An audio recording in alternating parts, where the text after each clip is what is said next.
гаш или примерно ще са кутии самолици или нещо е такова. Доколко е възможно съответната машина това нещо да го носи. Защото не мога на този Spitfire да му сложа 2 ракети сайдвета. Няма как да стане. Не можем на или примерно на МиГ-21 да му закачим Амрам. Някой може и да се опита, ама няма как. Не може един самолет, да кажем, Spitfire в изтребително-бомбардировъчния си вариант може да носи една бомба при тялото, мисля, че до 250 кг. Не може да му сложи 500 кг на бомба. Защото той реално не може да я вдигне. Да кажем, една штука, която максималната бомба, която носи в тялото си е 1 тон, не може да я сложи бомба тон и половина. Не може, просто не може да я носи. Това нещо трябва да се наблюдава и трябва да се оценява. Всичко, което е допълнително накичено на съответния модел, той реалният прототип би трябвало да може да е накичен по този начин. Има интересния момент, примерно при МиГ-29 на двете си вътрешни точки носи ракети за далечен бой. Но на външните точки трябва да носи еднакви ракети. На двете външни отляво и двете външни отдясно. Тоест, да кажем, на вътрешните колони носи 2 Р-27, на външните носи 4 Р-73. Но когато е на статично изложение, на дадено авиационно събитие, много често ги накичват с различните модели ракети, които могат да носят. И в такъв случай, ако моделът е представен точно на авиошоу, това е напълно възможно и няма да се отрази като минус на оценката. Но ако е представено като самолет, който носи бойните жертви, примерно, на стоянка, той не може да е накичен така. Защото не може да ги използва тези ракети. Това са неща, които трябва да се наблюдават и които трябва да се оценяват. На следващото място, трябва да се оцени представени ли са реално монтираните на прототипа различни мъркучи, дръжки, стойки, антени, антистатици и така нататък. Дребни детайли, които са налични на прототипа, които може както да са включени в комплекта на модела, така и да са изработени от нулата. Сега, примерно, най-нормалното нещо е на един модел на самолет да му направиш тръбопроводите за спирачките на колелата. Но трябва да се гледа дали са в мащаб, дали реално ги има. Сега, примерно, не можеш да сложиш спирачни мъркучи на самолет, който няма спирачки. Примерно на един Fokker Heimdallr. Как да стане? Той няма спирачки. На следващо място, ако съответно е направен уедеринг на съответната машина, доколкото отговаря на истината, дали е преекспониран или не е експониран.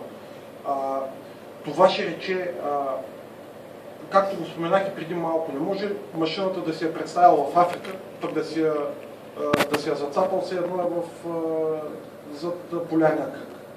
Няма как. Също много е важно, зацапал си го отгоре, а отдолу е чист. Няма как да стане. Или пък обратното, танка целия отдолу е в кал, в мразотия, включително се виждат треви и така нататък, а пък отгоре е абсолютно чист. Тия вирги все пак се виждат, хвърлят кал отгоре. По-малко, но хвърлят. Тоест, трябва самия уедеринг, самото износване, самото състояние на машината да бъде комплексно. Следващото нещо. Детайлировката на дадения модел. Дали е изпълнена на еднакво ниво. Има се в предвид това да приемем ето този модел на Spitfire. Кабината вътре има колани на седалката, има лостове за газ, детайлизирана е кабината както трябва. Обръщаш го отдолу, нишите са празни, няма нищо в тях. Абсолютно. Няма дори състаряване, нищо няма. Не може. Щом си детайлизирал кабината, трябва да си детайлизирал и колесника, защото той се вижда. Естествено, никой не така да детайлизира двигателя, защото той не се вижда. Но това, което се вижда по модела, детайлизираш ли едно, детайлизираш всичко. Не можеш да направиш кабината цялата отвътре износена, олющена, паднала и боята, вижда се метал, а пък модела на самия самолет да изглежда като нов. Не става, щом е износено вътре, значи износено и вънка. То се е действало с този. Това са много важни неща при оценката. При наличие на подложка на модела е важно доколко тя отговаря на историческия момент, в който се представя самия модел. не можеш да представяш, дали, както е примерно модела на този спидкрафт, който е машината на Дъглас Бейдър. Тази машина е свалена 40 година, 41 точно 40 или 41 година в Франция. Не може да я направиш в нали, подложката да представя някакво авиошоу 98 година. Тази машина не съществува. Не, трябва историческия модел, както на модела, така и на подложката, да се отбивае. Това е лично мое мнение. Има различни мнения между отделните съдии, но аз казвам моето си мнение. Подложката на един модел може да бъде плюс и да направи разликата между, да кажем, трето и първо място. Но това, че един модел няма подложка, не означава, че той не може да вземе първо място. Подложката е един добър плюс, който нали, самия изглед на модела се подобрява, или се възприема по-добре, но не е нещо, което е абсолютно задължително. А недоизпипана подложка? Моля? Недоизпипана подложка. Минус. Недоизпипана подложка, да, това е лошо впечатление, нали, в общи линии няма да спечелиш първото място, най-вероятно. Естествено, сравнено с останалите модели, нали, да не забравяме, че когато се оценява един модел, сравняваш с останалите, които участват. Това е много важно да не се пропуска. Оценяваш модела като модел, но го сравняваш с другите, които са в съответния клас. Защото твърде често се случва на изложбата да няма нито един модел, който да няма груби грешки по себе си. Твърде често се случва, за съжаление, така. На един ще има проблем с боята, другия с глобката, третия ще има с декалите, четвъртия с нещо друго. Но накрая там вече идва, там е трудната работа на съдията да прецени при кой модел грешките са най-недразнищи и най-маловажни, за да му се даде на него златния медал. Вече стигаме и до петата точка. Там е сложното, че четвъртия и петия елемент на оценка на модела по принцип доста се припокриват. Нали? Едното е обща визия на модела, другото е възприятие. Много са близки, много се застъпват, но... Много зависи от другото. Да, те са взаимосвързани. И нали, по петата точка, на първо място трябва да се гледа за комплексността на изработката на модела. Това, което казах и преди малко, детализирал си едно, другото не си. Или износил си едното, другото не си го износил. Или когато се моделира, примерно, някаква машина, която вече е нефункционална. Нали, обикновено това вече са винетки, нали, защото е някаква определена ситуация. Ударен танк, ударен самолет, примерно рязане на кораб за скрап или нещо е такова. Нали, това са някакви вече специфични ситуации, които нали, е точно определен момент от дадена случка, макар дори да е фиктивна. Но в тези ситуации вече трябва да се оценява, ето пак субективно, това идва от окото на съдията, от неговото лично възприятие за ситуацията. Доколко модела, както е представен, изпълва изискванията за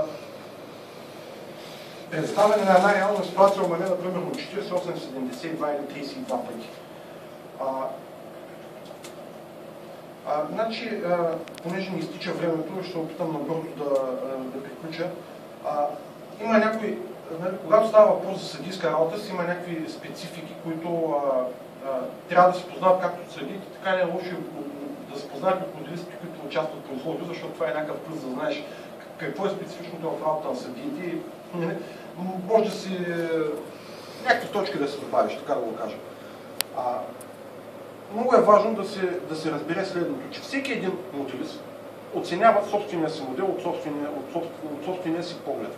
Всеки моделист сам за себе си знае колкото те вложил в него, какви материали, колко време му е било необходимо и така нататък. И съответно от личната си гледна точка той винаги смята, че неговия модел е най-добър. Но от най-добрите. Обаче съдията нито може, нито трябва. Това е важно да се знае, че съдията не трябва да се интересува този модел колко пари струва, колко часа труд са вложени в него, колко пари, колко време, колко пъти е развален и правен на ново. Съдията трябва да е наясно, че гледа този модел и оценява това, което вижда. Сглобен ли е добре, боядисан ли е добре, маркиран ли е добре, добре ли е състарен, добре ли изглежда като цяло. Не трябва съдията да се влияе от някакви странични фактори. Не трябва да се интересува какво е вложено в модела. Това не трябва да е важно за него. Не трябва и от тази гледна точка моделиста, когато получи оценка, която него не го удовлетворява, да тръгне да се кара. Ама знаеш ли аз какво съм вложил в него? Това не е важно. Важен е ефектът от твоята работа. Ако ефектът е добър, печелиш. Ако не е добър, губиш. Общо казано, ако модела е ООП, имаш много по-малко място за грешки, но колкото повече aftermarket части влагаш в него, възможностите за грешки нарастват право пропорционално. Това е по-общи линия. Да. Също така е важно да се знае, в дадената изложба има дадени категории. Тези категории се определят от съдиите предварително, преди да се обяви изложба. Но винаги е възможно и винаги се случва в дадена категория да има твърде малко участници или пък да има твърде много участници. Тогава съответно е възможно, ако не са достатъчно участници, това, което ние сме приели като правило в нашите изложби, които ние организираме и съдействаме, ако няма трима участника, не три модела, трима участника в една категория, категорията не се провежда. Има случаи, в които сме правили компромиси и сме оценявали по двама участника в категория, но това е абсолютно изключение, не е правило. В този момент идва и това, което споменах по-рано.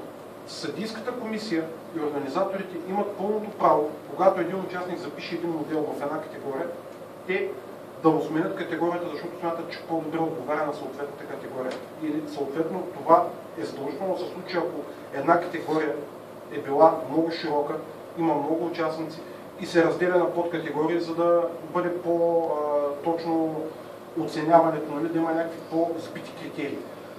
По този повод искам да кажа и нещо друго. Основното при разпределянето на категориите в изложбите е първо, нали,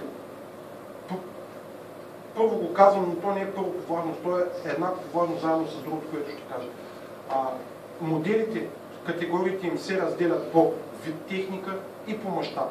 Тоест авиация, сухопътна техника, кораби, подводници и така нататък. Но и по мащаб. Не можеш в една категория да сложиш 1 към 144, 1 към 72. Не можеш в една категория да сложиш 1 към 48 и 1 към 32. Защото колкото е по-голям мащаб, толкова по-голяма детайлировка позволява. И ако моделиста не е с две леви ръце, който участва с модела в по-големия мащаб, другите, които са вкарани в тази категория, те реално нямат никакви шансове. Не можеш 72 да бориш с 48. Да кажем, относително приемливо е в авиацията, примерно мащабите над 1 към 32 да се съберат в една категория, защото 1 към 32, 1 към 24 разликата не е чак толкова голяма. Но това е само единствено, ако няма достатъчно участници да ги разделиш на 32 и 24 мащаб. Иначе дори това не е особено допустимо. Не може в бронетанковата техника да събереш 35 и 16 мащаб. Това са, единият танк е 30 см, другия 60. Този големия може да му направиш всичко и всичко да се вижда. Другия идва малък, не може да ги събереш в една категория, нямаш правото. Ти по този начин надценяваш едните и подценяваш останалите участници. Ти ги слагаш в неравностойно положение, нямаш правото да го правиш като съдия. И в общи линии това е, защото избягахме от времето. Ако някой има някакви въпроси... Аз сещам за едно нещо, в студенчата се седих. Питай. Тя правила трябва, сега съм правила според мен, защо съм IPMS? Всеки клуб в България си е приел собствени правила и оценява по тях си правила. Но за момента IPMS България и IPMS Одеса се оценяват по международни правила, които са утвърдени в целия свят. Специално тези правила, които по тях съм да направих тази лекция и които използваме, са ми предоставени от IPMS Нью Йорк. И точно тези правила, които оценяваме, са от National, на националния IPMS, който е бил проведен, като домакини са били IPMS Нью Йорк. Мисля, че през 2007 година. Нали, ще ме излъжа за годината. Дали, изпратени са ми от председателя на IPMS, с главния съдия, нали, сме говорили, сме имали кореспонденция. И заради това. Но, както каза и Петър, всеки клуб и всеки организатор, не просто клуб, всеки организатор на изложба има пълното право да използва такива правила, каквито той смята за уместно. За някой може да е уместно да оценява дали това зелено, това зелено. За някой може да е, примерно, да е без значение това, че през модела свети и се вижда всичко, а пак то не трябва.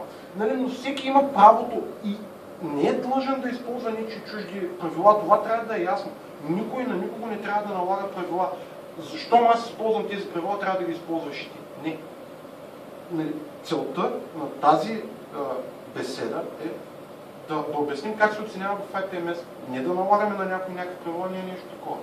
Всеки има правото да използва такива правила, каквито иска. Естествено и желателно преди изложбата тези правила да са обявени, за да се знае какво се оценява. А тук като се замисля, майка се засъща, че просто много може да промени. Да, значи всяко едно нещо може да варира, можеш да има варианти. Това е случайно. Но тогава всичко става много субективно. Ами да, именно когато сме тръгвали да ги използваме тези правила и когато все пак сме ги променяли през нашия поглед, винаги сме се стремяли оценяването да бъде максимално обективно. Първоначалните съдийски таблици, които бяхме правили при първата служба, когато използвахме тези правила, двамата с Петър бяхме заедно в една съдийска комисия. Ами 5 модела ги оценявахме час и половина, защото имаше 25 точки, които трябва да се оценят.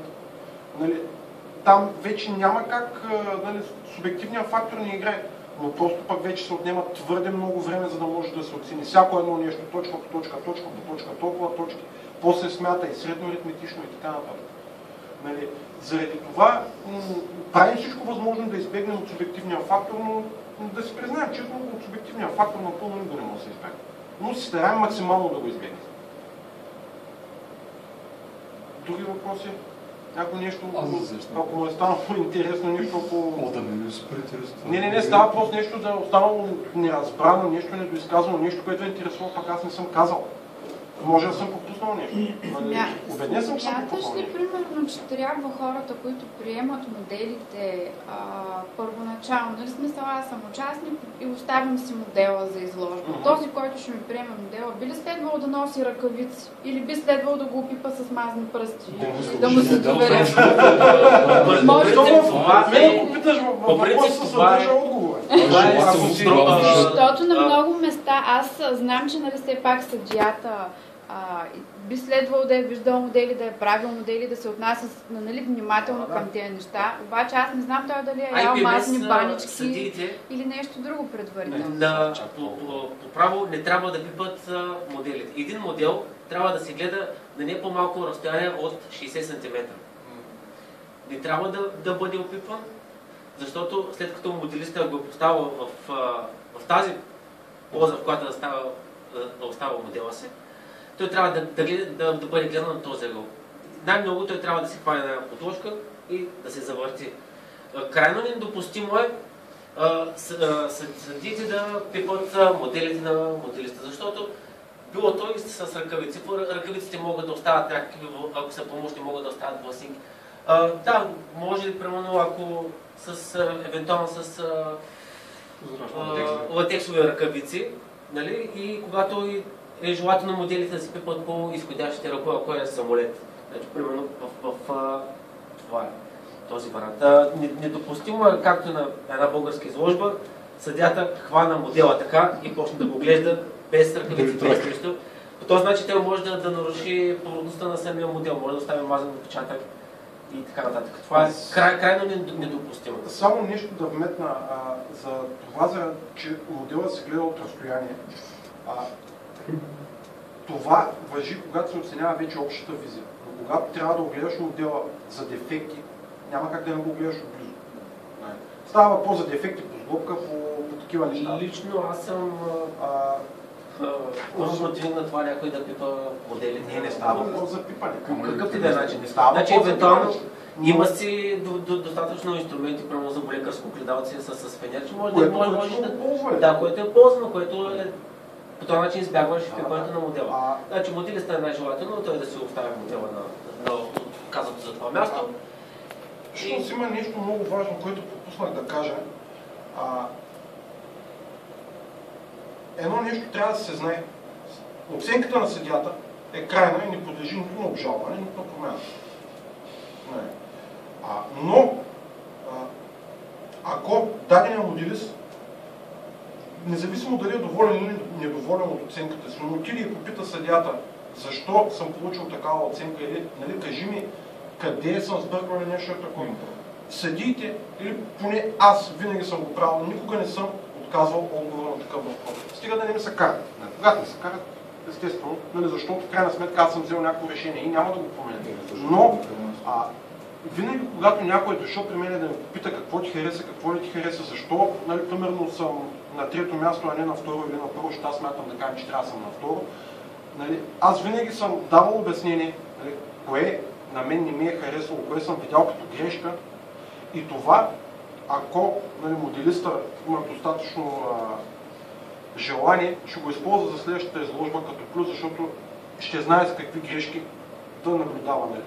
Както е целта на този семинар, така и целта на един въпрос към съдията, защо бях оценен си, как ти помага за в бъдеще. Тъй, че никога не се притесняйте да питате съдиите защо даден модел е оценен по даден начин. Никога не се притесняйте да питате, след като е приключило, нали, оценяването, съдията, нали, този модел според тебе какво му куца, този модел какво му куца, дори да не е твой модел. Нали, по този начин ти можеш да си изградиш една гледна точка, съответните съдии как гледат, какво гледат, за кое за тях е важно. Нали? Защото като видиш класирането на края, си кажеш, той имаше кофти декали, обаче е с първо място, пък он имаше кофти боя, остана трети. Значи за тези съдии е по-важно боята да е добре. Нали? Ако има сериозни грешки, нали, този, който няма грешки в боята, ще мине напред. Това са важни неща, които, нали, е хубаво да няма лошо да поддържате и да поддържате контакти и да задавате въпроси на съдиите. Съдиите са абсолютно нормални хора и не ядат хора. Това е важно.